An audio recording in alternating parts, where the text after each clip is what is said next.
Hello, and welcome to the Demiplane of Gaming. I am, of course, your host, Stephen D. Russell. I am here, of course, with my co-host, Owen Casey Stevens. Hi, folks. Who's a talking head today. And we are here with our guest, Mike Myler. Is that correct? Is that how I say it? It is correct. Thank you. Okay. So Mike Myler, who is also working with Rogue Genius Games that Owen owns and operates. And they are working on, I'm not going to mispronounce the start of this, Veranthean Codex? The Veranthea Codex. The Veranthea Codex. So Kickstarter. Here, just for a sec, full disclosure. Yes. Mike pitched this project to me. I said yes, you get it done, and we will publish it. So I already know the answer to some of the questions I'll be asking, but for purposes of the Demiplane, I'm going to pretend I know nothing so I can ask questions like everyone else. So, give us a little pitch, Mike, about what your codex is about. Okay. Very quickly, it is a three-part book. The first part is Look at the camera. Sorry. The first part is all setting. There are three predominant continents. Girthadness, which is the sort of familiar standard fantasy that we're all ensconced with, and there's some steampunk elements there too. And then there's another continent separated by like oceans that cannot be traversed. It's called Urethiel. It's very, very high magic, very, very low tech. Everybody is inherently magical or inherently resistant to magic. And if you want to have like a crazy martial arts wuxia story, that is the place for it. And then the third continent is Traktori, where things get really crazy. The monsters are the rulers. The like predominant governing body is a sprawling metropolis called Goblinvania, led by a High King Engineer. I think right now it's King Vokrix. And they have super high, like equivalent to World War II technology, and that's the first third of the book. The second third of the book is player options, so class archetypes, base classes, prestige classes, feats, new systems of magic. There's a lot in the player bit, and then for the last part of the book is the Codex bit. So all like alchemists, samurai, ninjas, oracles, inquisitors, everything that is a base class. Or everything that's a base class gets a couple of NPCs in the back, so it's like the NPC Codex, but instead of paladins, you get alchemists and inquisitors. Okay. So go a bit more high level about that, without getting into any of those details. What would you call this? What game system is it for? Say someone knows nothing about Veranthea Codex. You have to explain what kind of product it is in like 2 sentences. What do you say? It is a Pathfinder-compatible campaign setting and player resource and GM tool. And what stage is this project at the moment? I'd say we're probably at 15 or 20% at this point. 15 or 20% of what? Of the content. Like, we've got a little bit already. The manuscript, is that what you mean? Oh, the manuscript? I don't know. That's at least 60,000 words at this point, and Okay. we're looking on a low end of 100,000. So. And So how are you raising funds for it?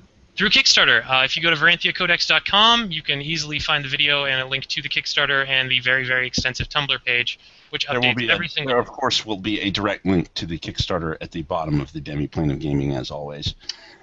And on the Kickstarter page, there are 4 free preview PDFs, so you can see the quality of work that we're doing and get an idea of what you're going to get. Okay. Soon to be 5, I think, actually. But the 5th one isn't. That's for later. So we'll keep it for later. So are you talking that you have... So the first book is going to be 100,000 words manuscript? That includes the NPCs, player options. That's the whole thing. That's the lowest level of funding if we only get $8,000, which is our initial goal. So the first book's manuscript is complete? Yeah, pretty much. Okay. And the artwork for the first manuscript for the first book, because I know you're working with Vicky, and I'm sorry, I don't remember her last name off the top of my head. Indy Martin, you mean? Is that who it is? Indy Martin? Okay, sorry. Indy Martin's doing all the work for Girthadness. Jacob Blackman is doing all the artwork for Traktori and the cover. And then Nathaniel Batchelor is doing all the artwork for Urethiel. The artwork is the thing we're most behind on because I like to know that I will be able to pay the artists. So yeah. I've only got a couple of pieces from them so far. But they do really fast turnaround. Everybody does. Indy's 24 hours, which is crazy when you look at her artwork. I don't know how she does it in 24 hours. Owen, did you have any questions? No, I wanted to start at an upper level. Okay. You wanted to have the baseline pitch so that we could go from there. So, yeah. I'm gathering that this was your home campaign. Yes, this is the first place that I played any Pathfinder in, actually. Okay, so this was developed as your Pathfinder campaign, or was this campaign around even before Pathfinder? It was developed as my Pathfinder campaign. They were playing Okay. a rotating game GM, and nobody was keeping track of anything in the large scale, and I started doing that, and then after a little while, they were just like, "Hey, Mike, would you just run the game?" And I was like, "Sure, I'll run the game and make the maps and all that stuff." So And then this it has became, grown. This has grown very organically from your yes, home game and play tested with your home group. several groups, but yes. Yeah. Okay. So you've gotten planned 4 books. Could you break down the 4 books for me in 2 sentences each? The preview PDFs? I thought you were doing multiple books with this Kickstarter. That was your plan. Oh, no, no, no, no, no. It is one book with multiple parts. Okay. Yeah. Um, Okay. So yeah, like I was saying, the first part is all campaign setting information. So this Okay. is the world of Grathadness. These are the rulers. These are the lands. These are the artifacts throughout the lands. These are the internecine conflicts. And then the same deal for Urethiel, which also has many systems of magic. One of the things going on in Grathadness is wild magic, because they have low technology, so like simple firearms. And then wild magic plays a very important role because there's a huge region of the land that's still scarred from deific conflict, and it emits wild magic. So then Urethiel, everybody is magical, and there's a lot of like Japanese mythology and Chinese folklore involved in the development of that. And then yeah, in Traktori there's new vehicles, and the new pilot skill that we're developing will play a very integral role, especially if you're going to be playing a goblin like hotshot jet pilot, or like an orc motorcyclist in one of the Chains cartel bike gangs. It gets really crazy and bizarre once we get to Traktori, and it gets weirder too. If we hit the final stretch goals where we get to develop the Forever Dark and the Fifth World, the Forever Dark is A, always dark, and B, there's this like huge transit system going on through it built by the ancient Trek Empire, which disappeared about 2,000 years before the game begins. And my writer for that is making this weird Wild West themed Forever Dark for it. Yeah, Forever Dark's excellent. And then the Fifth World is something that I'm avoiding talking about until we're closer to that stretch goal. Okay, that's fine. I understand that because that's one of the problems I found when you start talking about something that ends up not happening. Yes. And you also end up with an issue that I'm experiencing with Kaiden. Is the simple fact is that the higher you go, the longer your project will take you, which can be a hurdle to try to overcome. Are you the only writer on this?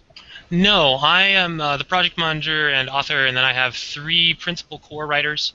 One is Brian Monster, who you will see in Raging Swan Press and on the Oblog, which is the Anywing blog that I moderate for AdventureWeek.com. Also, and so he's on Grathadness. He's real good with sword and sorcery. And then Luis Loza is a master of theme and also humor, and he's covering Urethiel. And over in Traktori, I've got this guy named Colin Strickland, who's done 2 modules for AdventureWeek.com. The first one creates a very plausible and excellent city with monstrous citizens. And then the second one, he turns the tables so the players end up acting like the GM on the end of the module.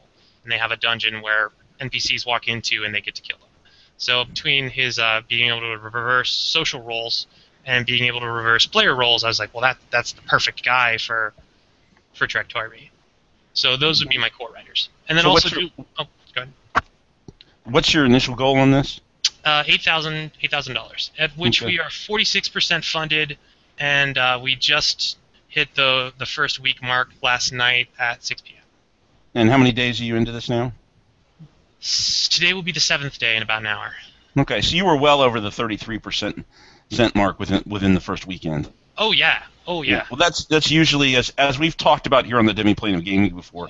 For those who are following this, I can usually predict when a Kickstarter is going to succeed or fail, and the big breaking point, even according to Kickstarter, is within the first weekend. Within the first 5 days, which is your most profitable point in the Kickstarter. The last profitable point being the last 5 days.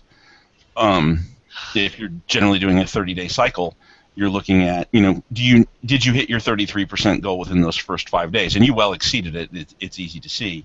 So that's very encouraging for the Kickstarter just to start with, that you are going to see an a completed project, and I tend to use that also as my estimation of where you'll end up. If you assume that the 33% after 5 days, and then you just multiply that out, and you'll find out about, I've been short by, I think, about $2,000 once, but it's been pretty accurate. The higher you go, the less accurate you will be, because it will vary based on those last 5 days.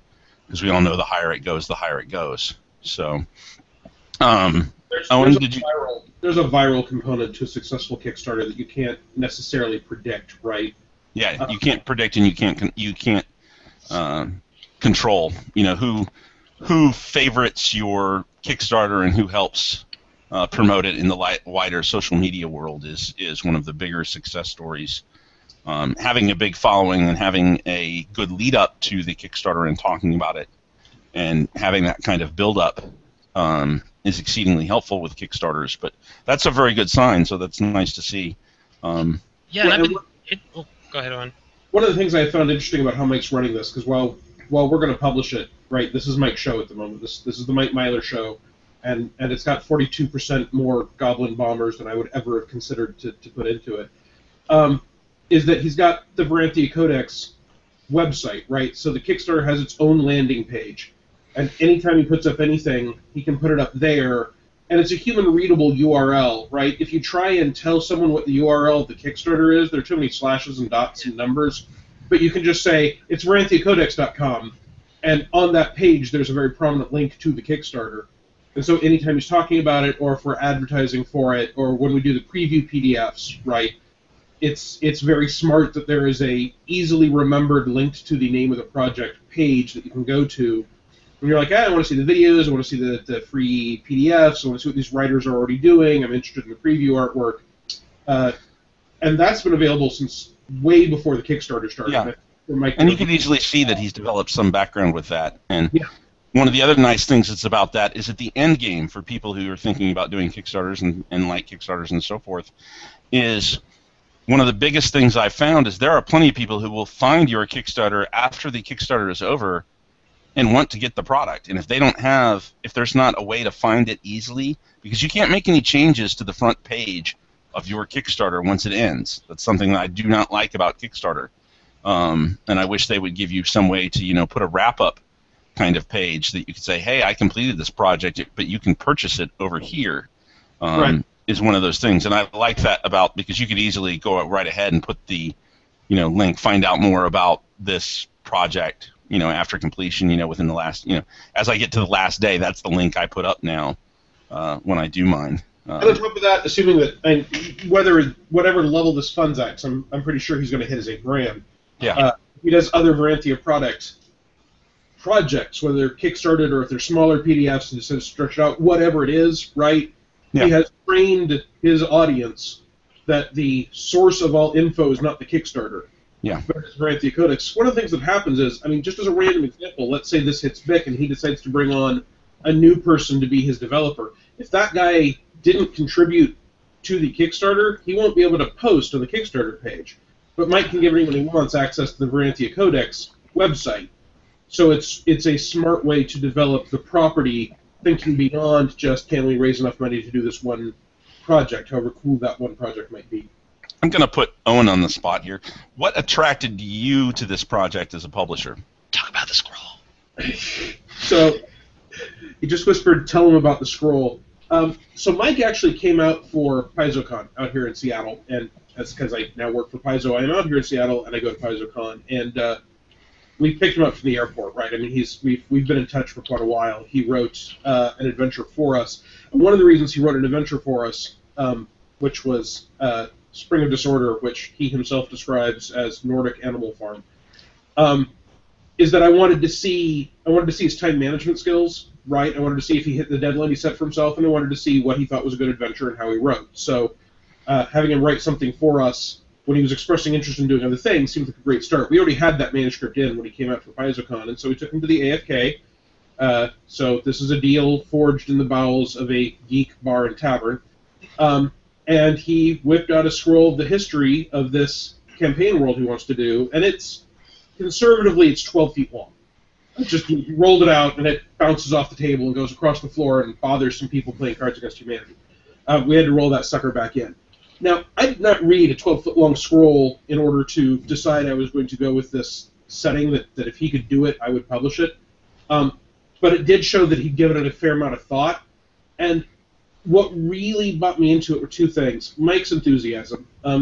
Mike appears to have 3 settings, only 2 of which are available without alcohol, and that is set to 11 and set to 12. And then there's apparently like a 13 that's available if you get him in a. I cannot confirm or deny that because I have no memory of it. But people at the Diana Jones Awards certainly can. For a setting, combined with the ability to give careful thought and do planning, is huge. So his enthusiasm really, really attracted me, because this is an over-the-top Wahoo setting. And over-the-top Wahoo settings appeal largely, maybe not entirely, but certainly a big part of the demographic is over-the-top Wahoo people. And you kind of need to communicate with them in their own language, and that's the only language Mike seems to speak. So that was very, very strong, but also I asked him what his plans were, and he whipped out his budget, and it already had the percentage taken out by Kickstarter, and the percentage that would be taken out by the processing fees, and the percentage that, classically speaking, would be lost, and a section for overages, and there was information on shipping, and he had every project and who was going to write it, and who was going to edit it, and who was going to develop it. And if he didn't know yet, there was a budget set out for it and a note on when that information would have to do, and there were deadlines and dates and milestones. And it was a really, really, really solid business plan. So high levels of creativity combined with high levels of business sense and organization, combined with high levels of enthusiasm, in my opinion, is a project that you ought to get involved with. On top of that, and this from my point of view was important for me, this is not something I'd ever come up with, right? If Rogue Genius is going to release a campaign setting that would be very similar to something I'm going to do, then I want to be the main guy driving it, and that's my ego, right? This is not similar to anything I'd come up with myself. This is a Mike Myler joint, and so I am happy to be the publisher, where I can say that, I can go over his business plan, and I can say, hey, have you allowed for the fact that shipping and printing costs can go up? And he can say yes, or he can say no, right? That's the voice of experience from having done some stuff. I can bring Stan in and get his opinion. We have some contacts he doesn't have, he's got some we can't have, and we've got a sales record and venue that he can access. But and a distribution channel as well, which is a benefit. Right. Yeah, we have a distribution channel. So it's in a certain way, right? We're sort of playing with what's in many cases the classic video game policy. He's the design house on this. This is his baby. We will be the publisher and take care of the publishing things and the advertising when we have a project. Now, yes, I am a stretch goal. I don't think we're going to hit my level of stretch goal. I'd happily have written for the project if we did. And if we do, right, beautiful. I'll take the time. Yes, because what you need is another project. Yes, because obviously, yeah, but if I'm going to publish something, I have to say yes, there is a point at which I will write points. And his project is also removed from the rest of the world. Like it's part of the fifth world. It's a walking, like robotic city on the ocean floor made out of like seashell automatons that can be completely encapsulated inside of itself and doesn't have to have all these like connections with everything on the surface. Mm-hmm. Yeah, very much. It's like the section I did for Rise of the Drow, right? I did Jormungandr because it was a separate little area that was not directly connected to the adventure, where you could say, hey, while you're down there, there are things not directly connected to the exact adventure you're on. There are different threats, different resources if you're using it as a campaign realm, and here's one of those. So it means that section of writing can be done, I wouldn't say in isolation, but with less concern about overlap with other things, because it's more standalone. Yeah. I like that sort of thing as stretch goals, because it means I can worry about it more when it funds, and I don't have to try to get up to speed with what everyone else is doing as far as an interconnected block goes. But I mean, to get back to the question you asked, as a publisher, seeing that he had enthusiasm, aptitude, and creativity in an area that I would not have myself moved towards was very appealing. And, I plan to have more than one setting come out from Rogue Genius, and there's zero chance that any of them will ever cannibalize Veranthea Codex, right? It's not your style of setting, because you're more you're going to work within what you've developed for Rogue Genius. you're likely to do something, like the Warlords of the Apocalypse, which will work for anachronistic adventures. Right. You're likely to do a traditional, somewhat traditional setting for the Rogue Genius classes and so forth. Well, and I've got more people that are also bringing me projects and saying, "Hey, are you interested in doing this?" And that I could have 50 people pitch me something without anyone else ever pitching me anything where I'm like, I don't know, that sounds a lot like Veranthea. Nothing sounds a lot like Veranthea Codex, except maybe Rifts on Craft, but nothing else even comes close to being similar to the setting from my point of view. So that's a real appeal that you can have. I don't think that the mistake that TSR made in the old days was having too many settings. I think it was having too many that were cannibalizing on each other, and that got exactly the wrong level of support, right? Either you do it and you leave it alone, or you hit it on a not necessarily frequent basis, but a regular basis so people know when stuff is coming. I don't think the mistake was that I don't think Planescape and Spelljammer and Forgotten Realms stole from each other. But when you start to get what's the difference between Arabian Adventures and Oriental Adventures and Greyhawk and even Eberron is closer to some of those things than others. So I think you got to be careful about not having too many things. Well, and it's also some of the basic mistakes were like, Stan and I have talked about this, and I think you and I have talked about this before. Birthright being a prime example of TSR doing something wrong, where you have a product that you print 120,000 copies of, and when it comes around time to do the next thing, the business side of it says, well, you only sold 120,000 copies. What? We sold out. If you would have printed more, we would have sold more. And the idiocy of stuff like that, to where I think that's one of the benefits of the modern age, is to where even print runs don't necessarily define your total overall success with the advent of print on demand and inexpensive print on demand and the digital age of PDF and ebooks and so forth, and even Hero Lab. Yeah, that's all useful, but also it's one of the reasons why, when listening to the things that attracted me to this, the fact that Mike clearly had an idea of the business forces involved here. He's been working with Adventure a Week for quite a while. They've got an award-winning website. He's been involved in a lot of projects, including Rise of the Drow. So he's got an idea what the business end of things are, so that we can help avoid stupid decisions like you sold out and that's not enough selling. Yeah, and he's done work for an Emmy-nominated project, which would be Rise of the Drow as well. He's even done work for unpublished as of yet, just to do to our production cycle being stalled. But he's done work for Adventure Quarterly as an adventure that's coming out. Not this issue, but next, I believe, is the follow-up. But that was delayed due to layout issues. The Nature of Illusion, that's the name of that one. Yeah, The Nature of Illusion. Yeah. One of the more interesting things I find is I've been pitched many interesting projects over the time, and I've had to turn down a lot because, as I like to say, Wright Publishing has enough settings now that, we have 4. I don't want to do more. And but somebody, we kind of created a new one with the In the Company of Dragons came out, and we had to have a place to do them because they didn't fit in any of the. I saw that you're going to do a sequel project for that, right? Yeah, we're doing In the Company of Dragons: The Lost Isles, which is basically going to be a setting if people want to just. The idea was we got a lot of input that it was, is this like Council of Worms? And I said, no. The initial premise of this was for you to play a dragon and you to join every other dragon out there. For you to be able to join any other adventuring company as a dragon. And that was kind of the idea there. We had a bit of a disagreement over, because I wanted dragons that could change size, similar to how I had done the giants, but Wendell kind of sold me on the idea that no, they can squeeze, or they can not grow bigger than, huge, or they can get the shape changing to be able to turn into a humanoid.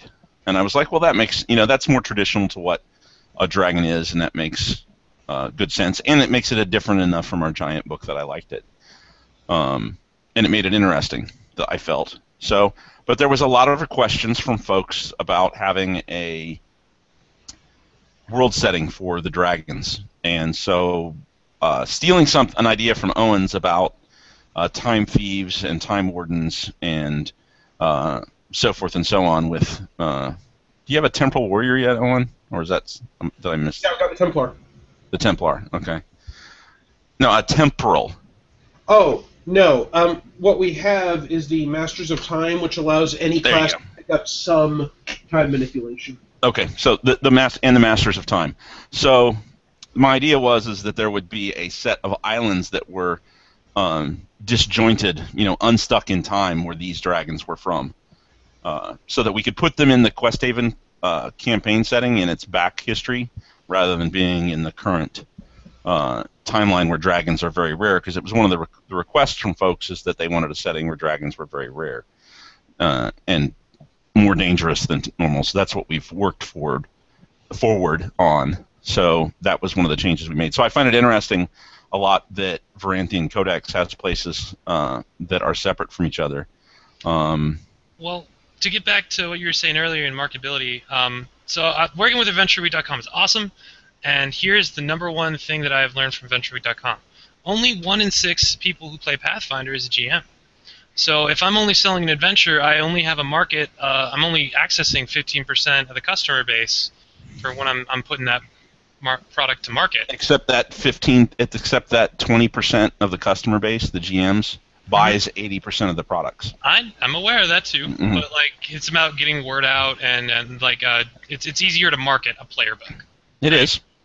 So that's why the Veranthea Codex is part player book, part GM tool, and then also part setting. It's because I want it to have value to everyone. So even if you're not playing in Veranthea, you can use the Codex bit in any game. It doesn't matter. There are special global rules, so NPCs get more magic items. And that's the only part that'll be in the stat block that is not standard, and it's going to be very clear what it is, and it won't actually be worked into the numbers. So if you're playing in Veranthea, there's a little bit of extra math involved for the NPCs, but for anybody who's playing in Galerion or wherever, you can just pick up the book and instantly access 10th level Alchemist for whatever purposes you might have. So for its core setting, not the different continents, but its core setting, how would you describe that? How would I describe the whole of Veranthea in a sentence? You can describe Forgotten Realms as this is the place where I turn over a rock and it has a history and a background and it's detailed. You can go to Greyhawk and say this is the first, this is the first campaign setting, or this is Gygax's campaign setting. You can say Blackmoor is the first campaign setting. You can say that Eberron is. I would say that Veranthea is fantasy noir. How do you describe? Veranthea is 3 distinct settings that mesh together at the GM's will. One is the standard Western continents that we're so enamored with in D&D and Pathfinder. The other is High Eastern Adventure, and then the last is Bizarre Monster Town. Okay. For your Eastern setting, do you distinguish Far East Asia versus, say, is this Mythic China? Is this High Samurai drama? Is this? It's a mix of all of them. It's a healthy mix of all of them, because we've got samurai and we've also got monks and we've got I'd say it's a healthy mix of all. I wouldn't codify it as strictly for samurai and clans, although that element is certainly there with the jewel clans, the metal clans, and the stone clans. I'd say it's all inclusive for as far as Eastern is. So is it a mosaic or is it a stew mix of the Asians? I don't know a better way to say it. Is it is it a melting pot or is it a mosaic? I'd say it's probably more melting pot. Okay. I was going to say, Steve, there comes a point you're like, is this more like a quilt, or is this more like a... Well, without defining it, I don't want to always compare it to another project. Is this... Because we've got orc... Is this more Legends of the Five Rings? Is this more Oriental Adventure style? Is it more Can I akin say to what Jade Empire from like the Xbox back in Yeah. the day? If anybody, yeah, it's like Jade Empire. There you go. That's great. Yeah, Jade Empire would never have samurai, I have. and because it's pure mythic China, and it's not it's anachronistic with Jade Empire because it uses things like steampunk and enlightened scholars and so forth. Unfortunately, you're dealing with somebody as I think. Owen, what was your nickname for me in your little Master of the Jade East or something like that? I forget what it was. But you're dealing with somebody who deals with two distinct. I am not a person who knows a lot about the Far Eastern realms and so forth, but because I publish Heroes of the Jade Oath and because I publish Kaiden, I've become that way. Because I know the difference between those two settings and what makes them so distinctly different. So while Jade Oath has a Japanese element, it's very, very distinct from its core element of mythic China. And while it has I'm sorry. Everything in the Veranthian Codex is drawing inspiration from multiple places, and sometimes they're related, right? Obviously, if you've got airships and prop-driven pilots and the equivalent of a Goblin Red Baron, then you're drawing from, at the very least, World War I, the interwar period, and early World War II. But at the same time, there are Hell's Angel-style orcs on Bikels, so it's sort of a diesel punk pastiche. I think it's fair to say all those areas are a blend that aren't trying to be accurate. In any way historically accurate. What they're trying to do is draw synergistic inspirations that then go into the bizarre blender that is Mike's head and come out Veranthian. Well, I think he very much looks for the rule of cool and the rule of fun when he's designing his campaign setting, and is not afraid to take everything up to 11 and go over the top with it. You know, this is why I'm trying to get out of Mike without saying it myself. Is you're looking for, you know, the pastiche of what's cool and what's going to be fun, and then taking it farther than say. And this is what I like about it, and this is what I'll say to anybody who asks. Whenever I'm looking for a really interesting project from a third-party publisher, my question to them is, would Paizo ever do this kind of project? And no, Paizo would never do anything like this. It would never work as a setting for, say, It'd be very Pathfinder Society. Now they might do something on edges of it, like they did. You know, you do go up and show up in World War I fighting tanks. Yeah. You know, you do have the Iron Gods that's going on right now, and you know, has many people excited. But you know, it's not over the top. It grounds itself very much in the traditional fantasy that's out there. As you know, we were talking about planetary romance the other day with Owen, and the literary, as his blog post was talking about the literary influences of things like Iron Gods. But well, touching on Paizo's design aesthetic, right? Like the general rule of thumb seems to me to be not to just give you the tools to tell a cool story, but to give you the tools to make your own tools to tell a cool story. So, like, by providing this larger panorama that includes all these awesome themes and character styles, and you know, historically, I'd say a lot of the rulership and society battles, like societal echelons of power, fit inside of the Japanese historical context in Veranthea, but also there's elements of folklore that might not be as historically accurate, but you can grab onto that as a GM and then make a whole adventure around that, rather than like you have to have this book and here's this paragraph about what this monster's like history is. I'm just going to give you a sentence about the monster's history, and you can work out the rest. Mm-hmm. Golarion is very, very much designed to have different regions that can appeal to different styles of play, right?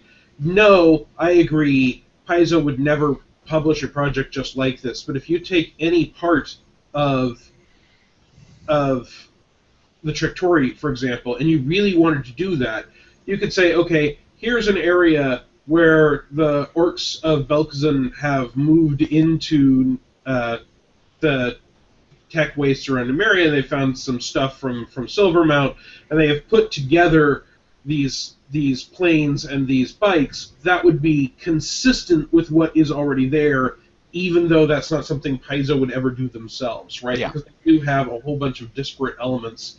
So if what you want to do is ancient Egyptian adventures, they've got a bunch of stuff in Osirian. If what you want to do are pirates with flintlocks, they've got the shackles, and even though those two things are way far apart in time and space in the real world, they're close enough that you can blend them. If what you really, really want is a bunch of cannon-toting, sphinx-driven imperial Egyptian galley of wars fighting against pirates, that's there, if that's what your bliss is. Yeah. This just happens to be the combination of elements that's Mike's bliss.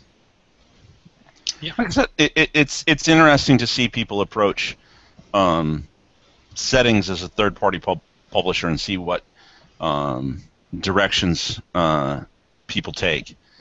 I've been very interested to take a look at this because I liked the fact that it was an organic setting because it was coming from somebody's homebrew game rather than specifically being designed for publishing, where, say, Lands of the Jade Oath was very much Frank Carr's homegrown organic Asian setting, coming from his background.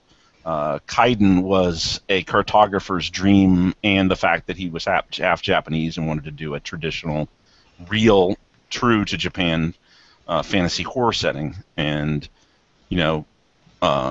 looking at Warlords of the Apocalypse, it's all our love for, Demon Dogs and Lords of Light and, Road Warrior and so forth. And to see, that was even a setting for Rogue Genius that's coming from somebody else's background, having been transferred over from Adamant Entertainment. Taking a look at how long the Great City from 01 Games has been in development.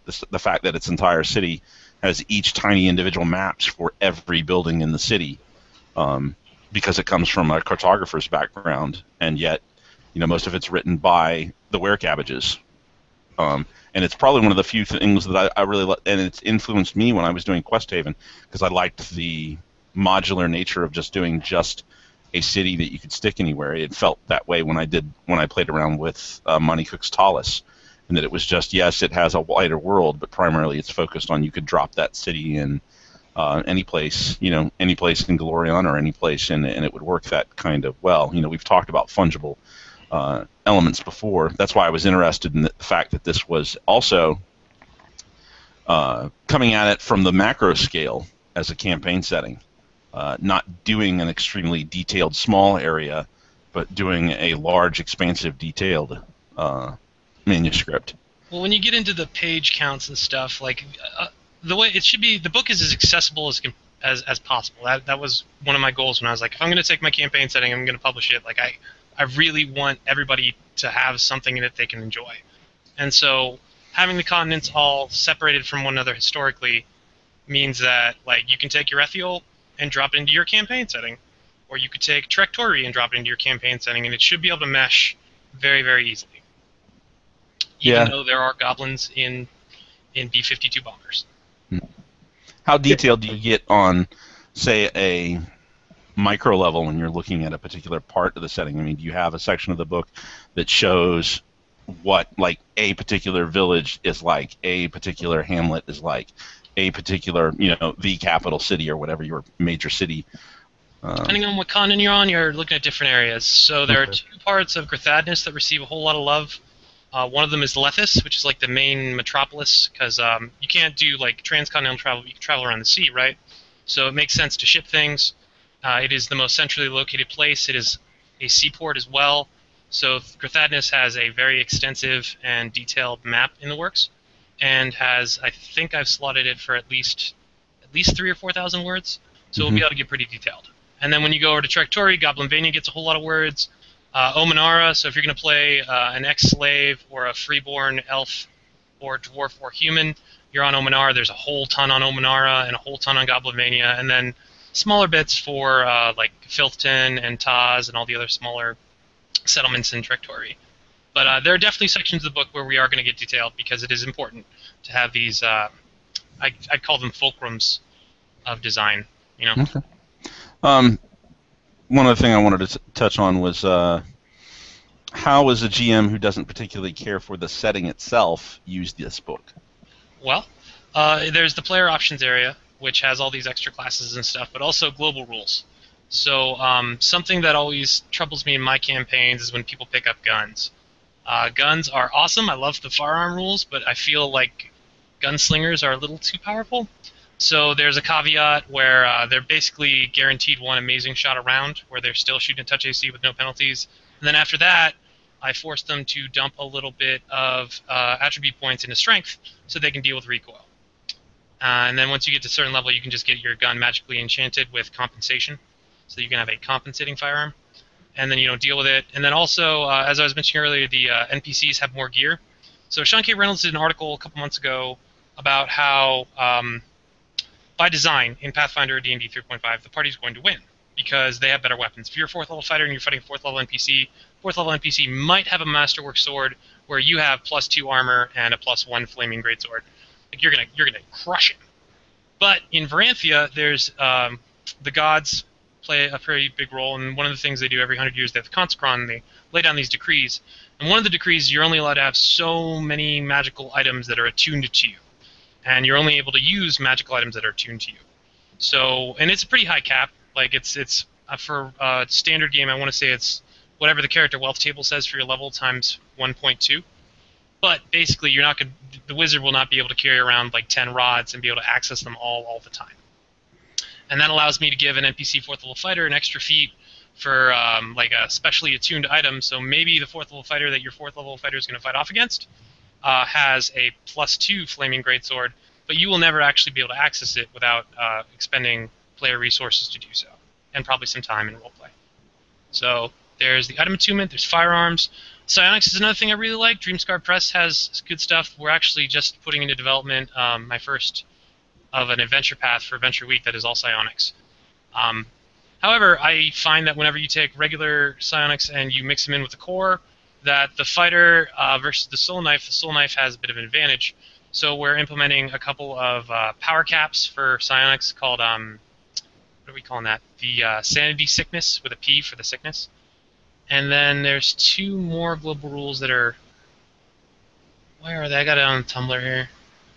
Oh, yeah. And for everything. So the core point you're making is that there are rules elements, and you talked about the NPCs earlier, that a GM might find useful to get a particular flavor of campaign, even if that campaign isn't itself Veranthea.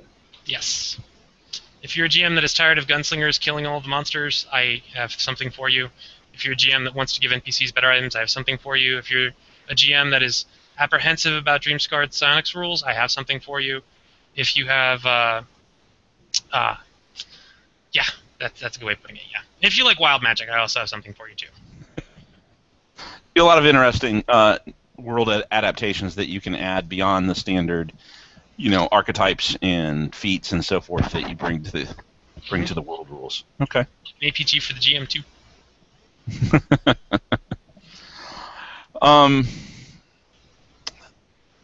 That's all the questions I really have, because like I said, I've stated why I find the setting compelling, and I like a lot of the ideas of the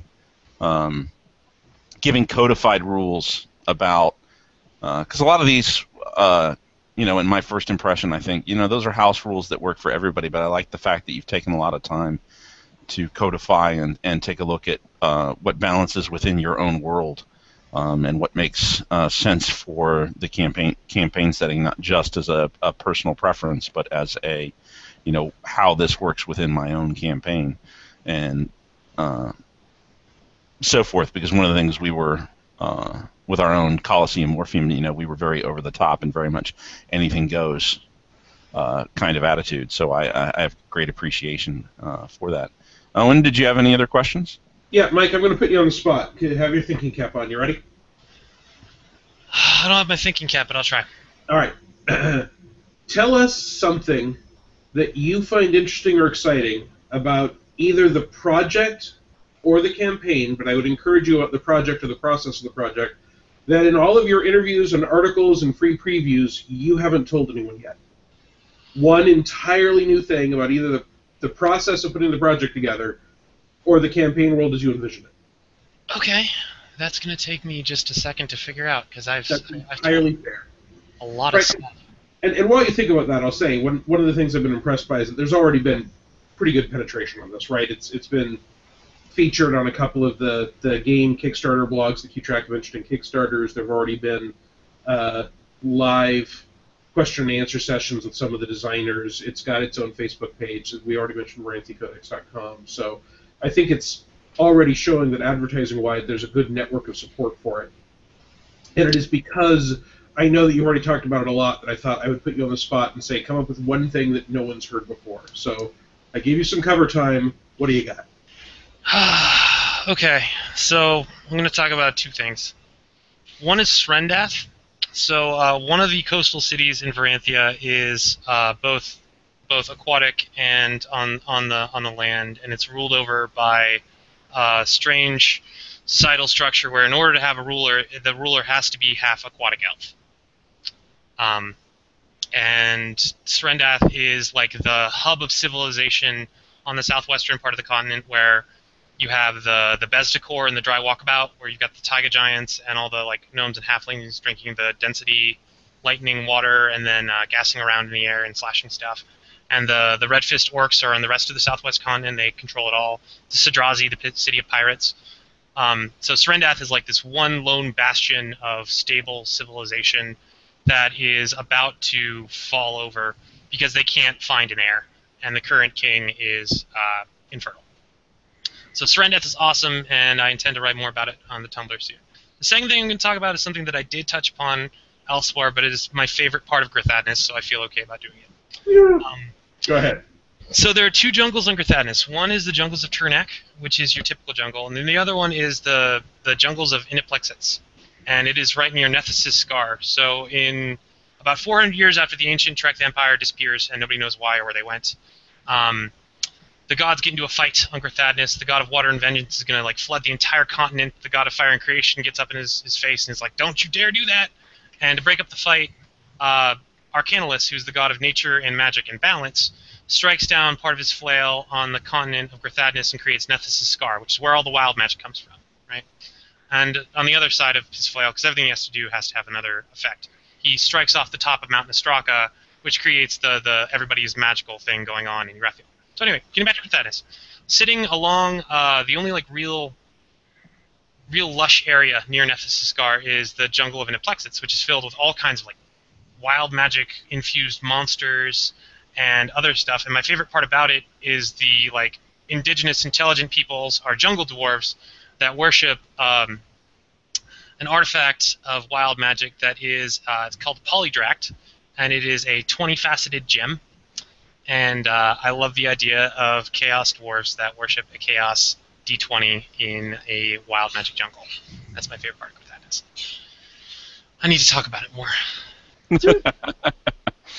Okay, we have reached the segment of the Demiplane of gaming known as Pimp Your Product, where each of us, take 5 minutes to talk about something that we haven't talked about on the Demiplane of gaming yet. And of course, Mike, as our guest, of course, is going to be the first guy to take the hit. So, Mike, what are you pimping today on Pimp Your Product?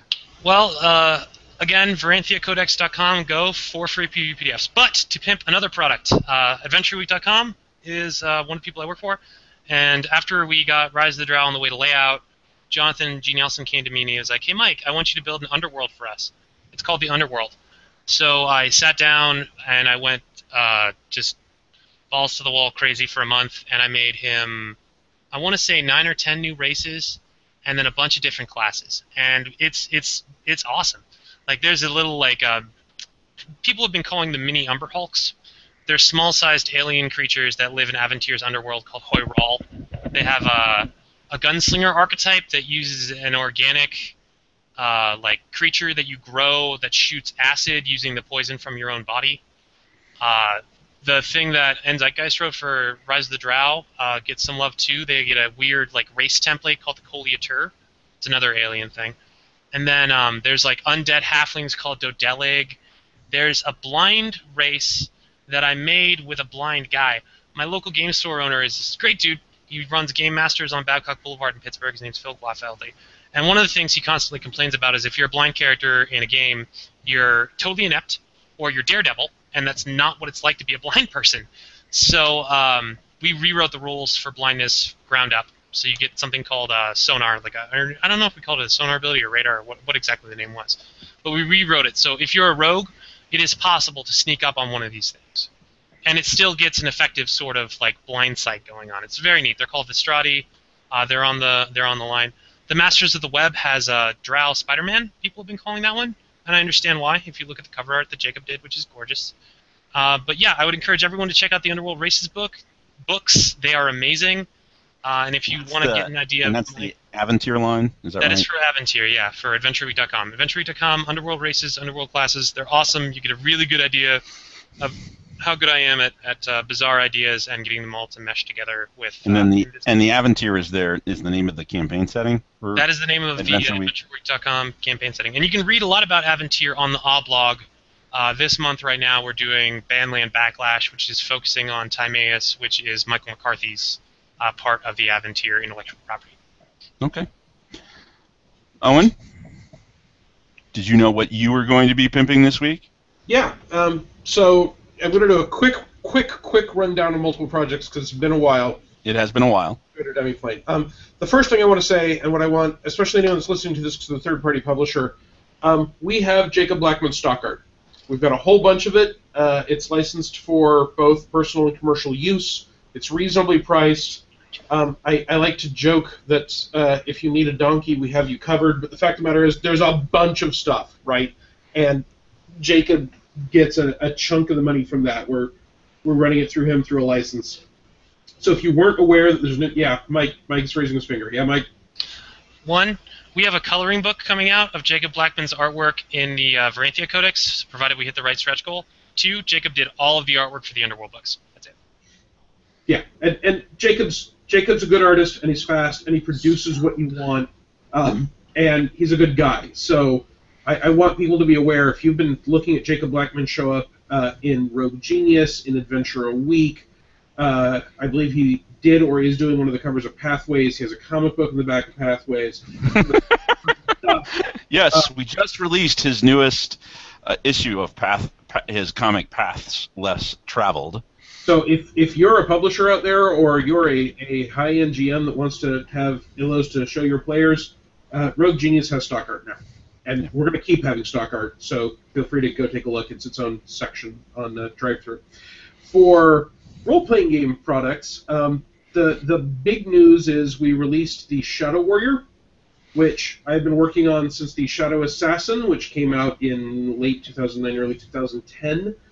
It was a big hit. It's a mystic warrior who's a fighter type with a full attack bonus with links to both the forces of Shadow and the shades of ancient warriors from weird empires that fought ways that no one do anymore. We released the Genius Guide to the Talented Ranger, which a lot of people wanted to see. It is the talented book line applied to the Ranger class, so it has pretty much all the abilities of the Ranger and all of the normal Ranger archetypes and some new abilities broken down as selectable options. So if you don't want your Ranger to cast spells, but you do want him to lay traps and have multiple animal companions and cast a few Inquisitor spells even, right? There are options in there for doing all of that. And then we recently released the Dracomancer, which is the follow-up product to the Genius Guide to the Dragon Rider. The Dracomancer is a arcane spellcaster, has 6 levels of spellcasting, who gets a dragon as a ally and companion. So it's like a Druid's Animal Companion, except it's a flipping dragon. And that book we've been talking about doing since 2011.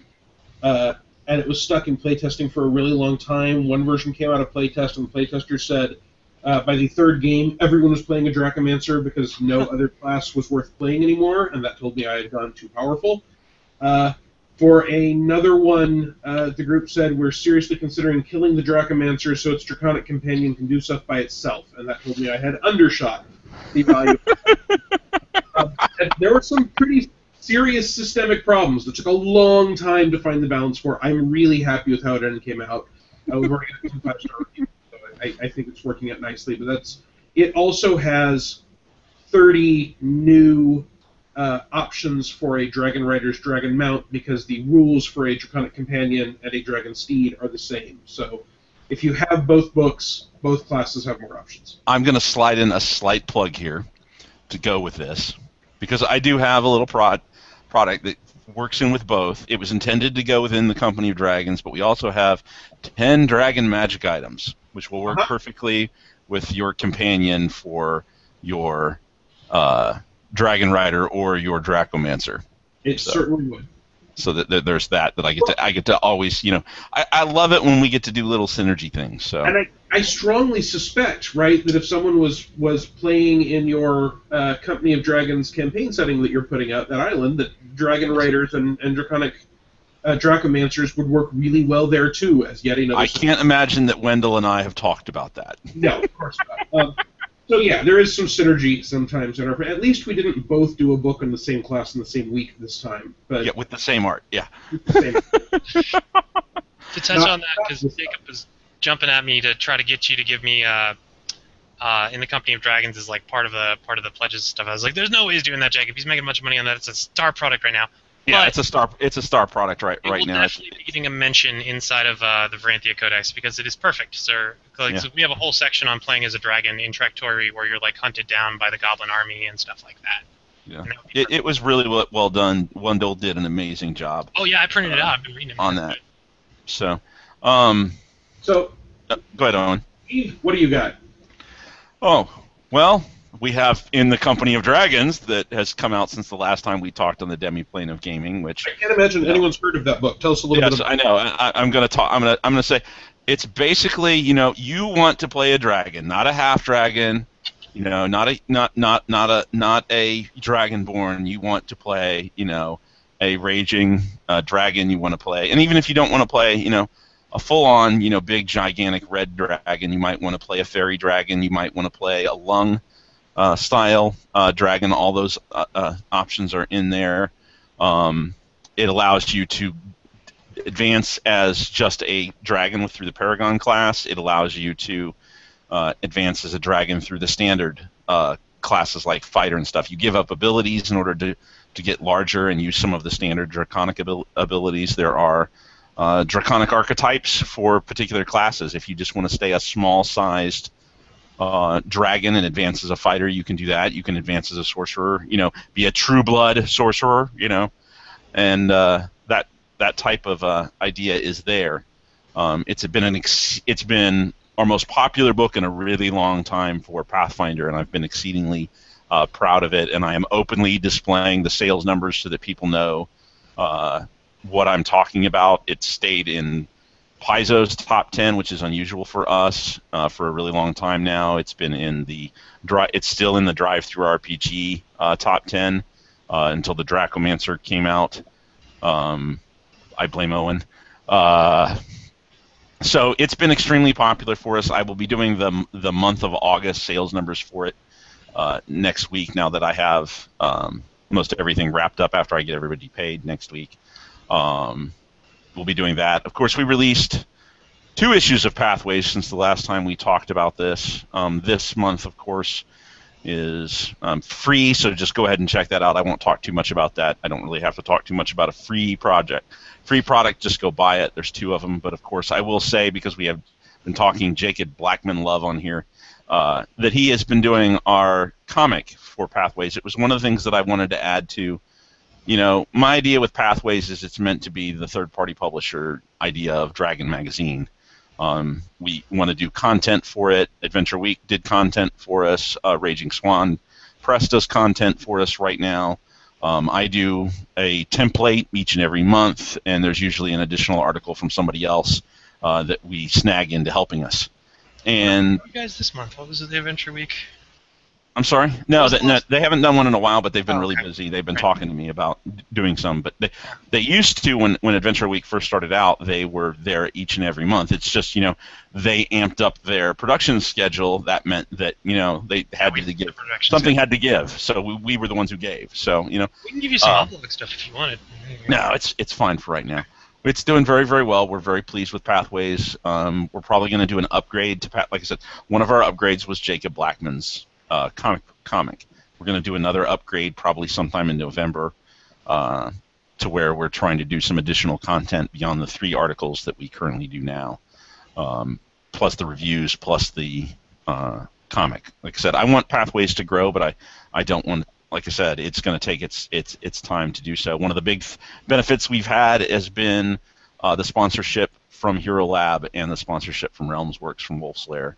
I thank them for that, and they've talked about doing it again for an additional 6 months. So we'll see after this issue whether they continue to do that. They haven't done it yet, but I'm extremely pleased. Hernanda Souza did the cover for this. She was also the artist who. This is her first work that she did for us. The second work being the cover for In the Company of Dragons. I call her sometimes a very she is Jason Rainville 7 years ago in development. She's a raw artist, but has extreme talent that you can see, and I can see a lot of similarities between her style and Jason Rainville, and I expect her to develop along those lines.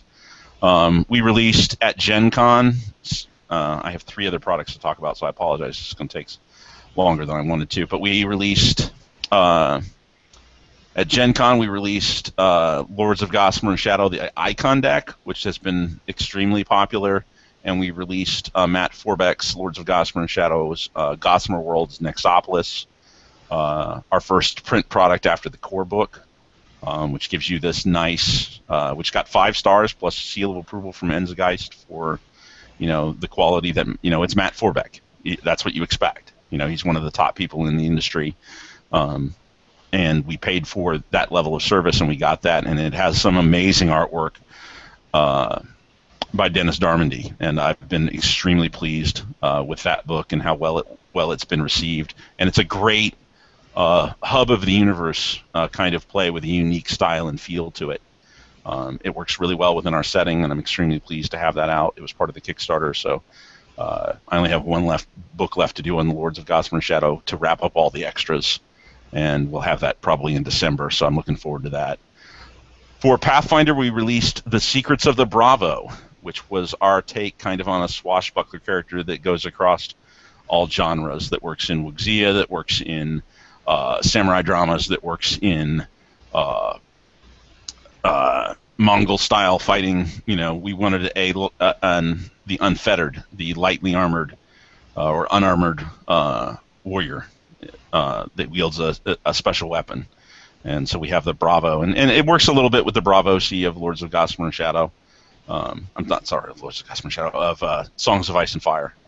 I was going to say Bravosi. Yeah. So it has a beautiful cover by Juan Diego de Andres that really kind of fit the feel for to show that I was doing something that wasn't just a straight swashbuckler, and that's what I wanted to show. And it really came off, and it needs to go back for some proofing, because one of my faults with this, and again, this is what happens when you're a designer. I got very, very sick right after Gen Con, and this was our first product after Gen Con.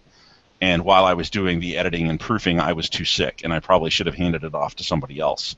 So this week I'll be doing another pass on it and updating the editing on that, because it's a really strong class, and the game designer, the designer was a new guy who we brought in, Cian Barnes, and